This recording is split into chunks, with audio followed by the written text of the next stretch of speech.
قبل الماتش في كذا مشكله حصلت جوه نادي الزمالك، محدش هيقول لكم عليها.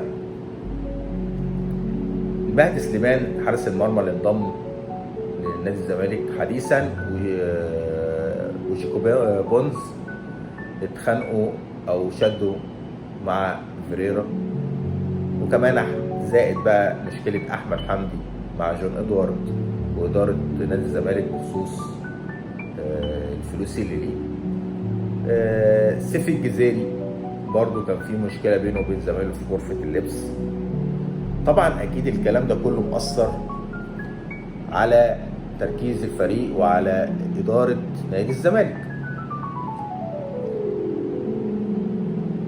نادي الزمالك كان بيلعب المقاولين العرب اللي خسر الجوله الاولى من زد، خسر من زد 2-0.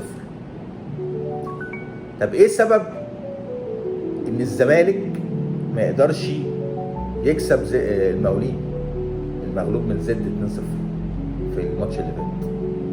ليه؟ ايه الاسباب؟ يمكن الفرح الزياده عن اللزوم ان في مكسب الماتش الاولاني نادي الزمالك،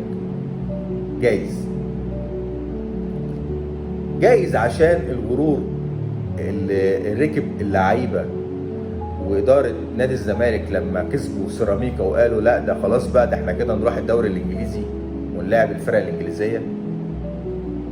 جايز. على فكره يا جماعه انا مش بتريق، الكلام ده اللي اتقال من اعلاميين زملكاويه ومن لعيبه زملكاويه، ده الكلام مش انا اللي بقوله. يعني لما تيجي حضرتك تقول لي الكلام اللي انت بتقوله، لا انت ما بتقولوليش انا، انت تروح تقول لادارتك ولعيبتك.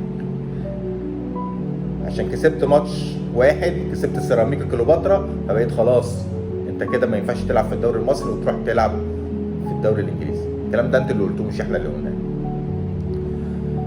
فيمكن جايز